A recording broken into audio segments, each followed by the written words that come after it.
is going on, everyone? It's your guy, Cole Jackson, back here on Road Graders, powered today by BetUS, and we are going to be diving into the Baltimore Ravens defense and taking a look at what I think is the biggest issue, or at least the biggest issue not being talked about enough, and that is the lack of a pass rush. All the focus has been on the defense of secondary miscommunications. Obviously, this isn't an either-or game. Obviously, two things can be true at once, but I do think one of the fundamental issues in this one, especially this one actually, or the last two if you want to look at it at more completely, is the lack of a pass rush, and that is because of what Jameis Winston looked like when he was pressured. So we're going to be diving into that. If you guys are looking forward to this breakdown, hit that like button, hit subscribe if you're new here, and drop a comment down below. And what I want to hear from you guys is, what do you want to see out of the Ravens leading up to this deadline? The Kansas City Chiefs have made two big plunges with DeAndre Hopkins and Josh Uche being added. What do you want to see them do in response? Before we jump into it, lines for Sunday already out at BetUS. Go check them out. The Ravens have opened as -9.5 favorites. Another big spread against a Denver Broncos team that is playing quite well. I know it's coming off what do you call that? Like a puff-up win, but nonetheless, they still look good. Go ahead, get yourself some free money. Use promo code YouTube150 for 150%. Sign-up bonus, 125% on your next two deposits over at BetUS. Go over there. Check it out. Bigger money in your pocket, bigger bets. So this is really the key to me. If you look at pressures by the Ravens defense, and there weren't a lot of them, when Jameis Winston was kept clean, which was 76.7% of his snaps, he went 24 for 33, 312 yards, and 3 touchdowns. The 10 snaps he was pressured, 3 for 8, 1 sack, 1 scramble, 22 yards, 2 dropped interceptions. If you speed up Jameis Winston's clock, he will make mistakes. Simple as that, just like when he's blitzed. So we will take a look at that. Let's start with some of the plays he was pressured on. We're going to get one here early in the game.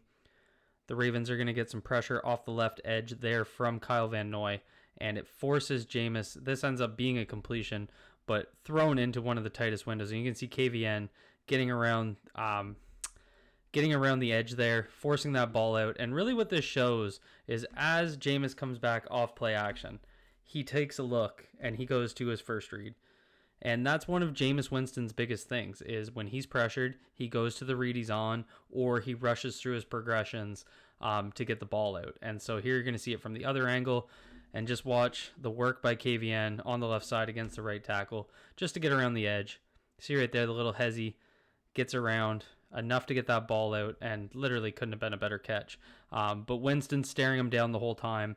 And, that can lead to mistakes later on, but only when you're getting consistent pressure. Here you're going to get Kyle Hamilton flying off the edge, not even on screen. Boom. Forces him to go to that screen early. Just a really good setup here from the Ravens. And obviously, the fact that Kyle Hamilton's off screen, off the play action into a screen, but getting that ball out, bringing that pressure, that's the type of stuff that we need to be seeing more often from the Ravens, those pressures from the second level that quarterbacks aren't ready for, and that was a huge play in this game. Here we're going to get a stunt from Odafe Owe, and right here, this is a great play to show exactly what I'm talking about. So we're going to get a simple stunt here from the inside. You're going to get the knife man up here. Odafe Owe is going to run around Teller on the stunt, on the loop, and force Jameis Winston to scramble, which throws him. You can see right here, he has to throw back across his body. Ball's coming out over here, coming back to the left, off target. Judy has to extend for it. Ball's tipped up, and it actually almost goes to another Browns player. But this is where interceptions can come, right? This is where mistakes are made. When guys like Jameis aren't used to throwing on the run, aren't very good at it. They throw poorly placed balls.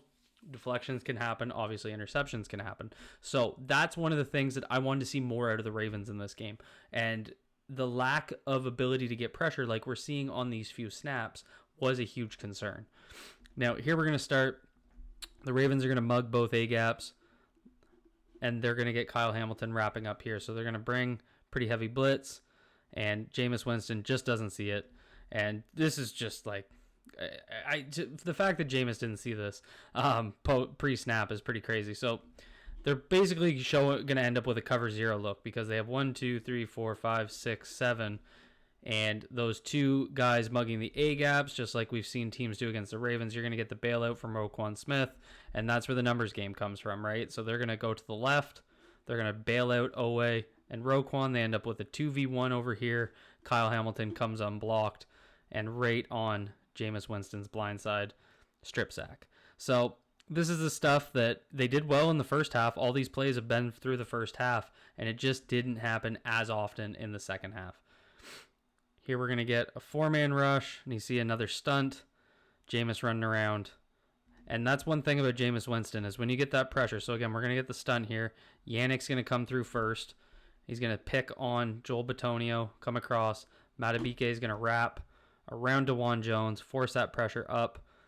And then Yannick and Tavius Robinson get after him to clean that up. But as soon as that pressure comes, so right here, Jameis's eyes are downfield. Right there, you can see Jameis's eyes go straight down into the ground, and he starts running, looking up now, late. But he just doesn't have that running ability, right? We saw those plays yesterday. If you guys watched the Lamar Jackson pass protection breakdown, Lamar's got that ability to scramble out to his right, out to his left, move up the field. Not all quarterbacks have that. That's why that pressure can be so important. Now here we're going to get some with just a 4-man rush. Again, on another stunt. You can see right here, I don't know if I have the other angle, but Matabike is going to be the knife man. Yannick right here. He's going to knife up.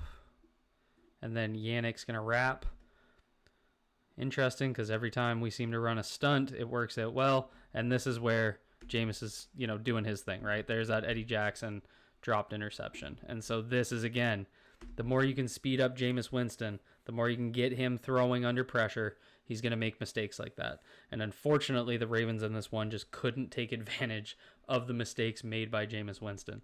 Because, they had charted 3 interceptions drop, but I think there was more. So, again, you can see right there, Matabike is going to work up the B gap right here. Yannick's going to wrap in.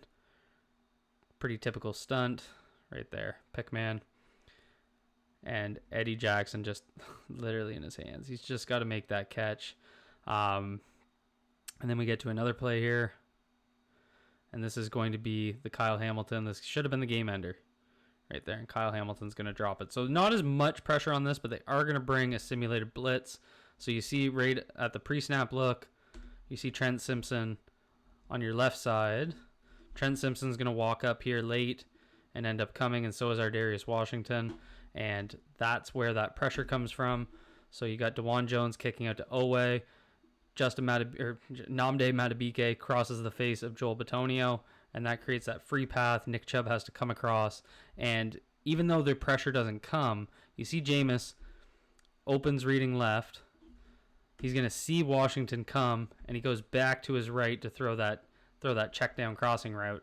And as he does, I think he just rushes through it and just overthrows it. And that's where pressure, blitzers, that sort of thing can bring some of those issues for Jameis Winston. And so when you take a look at it, he had 20 dropbacks with a time to throw over 2.5 seconds with no pressure. That is absolutely unacceptable. That means on 20 dropbacks, he sat back there, no pressure, and picked the Ravens defense apart over 2.5 seconds. Of those 20, 11 used play action and resulted in gains of 19, 19, 14, 23, 37, 15. So the play action pass absolutely killed the Ravens in this one. It is one of the ways that the Browns executed their game plan. They basically said, we're going to do what you guys do, what the Ravens do, and we're going to stick to our run game, even if it's not going on all cylinders. But they stuck to their run game enough to set up that play action. And what that did is it gave a defense that already struggles to get a pass rush an even harder time because they're reading it. And you'll see that through the next few plays here. So all of these are going to be I started with a few where there is no, this is just 5-man protections. They're dropping back. You see a little bit of a chip there on the left side, but see what happens when Jameis is able to just sit back there. There's just no pressure whatsoever. Go back and watch that again. There's 3 plays that he just sits back with no play action.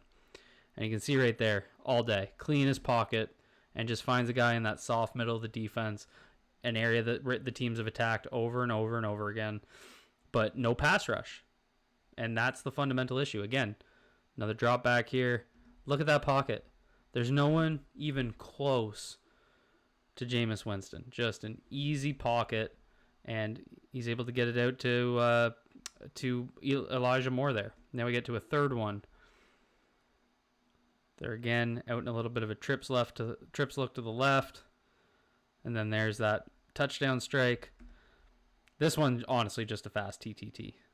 Not a whole lot to say there, but one to show the touchdown. So again, just when he's able to sit back and do that, he's just, there's no issues for Jameis Winston. Now we get into the play action passes, and this is what just gave the Ravens so much problems. So you're going to get the play action out of I there, or out of the single back, and then throw across the middle of the field. Get into another one here. Play action. Right there. And again, there's just no one within a couple yards of him. And he's able to just sit there and let guys... And I mean, credit Jameis Winston. This is just a good throw on time. You're going to get just a deep outbreaking route from the outside corner here. Jameis throws it on time. Breaks away from Brandon Stevens. So, I mean, I definitely give Jameis Winston credit. I'm not saying he doesn't deserve it in this game. But the Ravens not having any sort of pass rush. And this is what happens, right? Initial coverages can look okay. Fundamental issue is with the Ravens playing so soft in the middle of the field, they're always giving these cushions. And so that just means when you run these deep hooks, there's always going to be a couple yards there. And because, again, Jameis Winston getting this ball out on time, on schedule, the coverage just can't do a whole lot about it. And so they're not able to speed up his play clock, this is what's going to happen. Another one here. This one's going to be the touchdown to Njoku. Honestly, just a hell of a throw. Or a hell of a throw and a hell of a catch. I mean, that's about as tight a coverage as you can get. Another Ravens defender, getting Moss with his back to the ball. But fundamental issue back here. Same thing. Easy pocket, off play action. Jameis just has all day to just stand there and throw a back shoulder ball. Keep rolling here. All day. Just stands there in the pocket, and someone breaks open late. So, good initial coverage here. The break happens here. Brandon Stevens slips a little bit as he tries to make up for it. Comes across, but just too open. But just nobody even remotely pushing that pocket to try and get that ball out. Another play action. All day to throw that ball. Deep breaking route. Again, another well-placed ball that was thrown on time. But that, to me, is the bigger issue. I mean, I know a lot of people are focusing on cornerback, safeties, and I obviously am not against adding one of them. Again, it's not one of those things where it's one issue and not the other. But I do think the biggest thing that will fix this defense is getting some sort of pass rush. So whether that comes from an outside trade or it just results in someone stepping up. But the days keep going by and we're just not getting, I don't think you can ask Kyle Van Noy to be a premier pass rusher. I think he's going to give you great snaps every now and then, and I think that's what we've seen so far. I think Nnamdi Madubuike has been a great pressure guy, but I think it's really hard for him with the lack of defensive creativity up front to just be that, 40 pass rush a game guy where he's just going to push the pocket constantly without any sort of help from anywhere else, because he just gets double teamed or he sees a lot of those, sweeping blocks where they end up with two guys on him. So I think that's one of the fundamental issues that I would like to see them fix. Drop a comment down below. Let me know what you guys think. Hit that like button if you enjoyed this breakdown. Obviously, drop a comment. Let me know if you disagree with me. Let me know if I'm out to lunch. I want to hear from you. And obviously, hit that subscribe button if you're new here. Thank you to BetUS for sponsoring this video.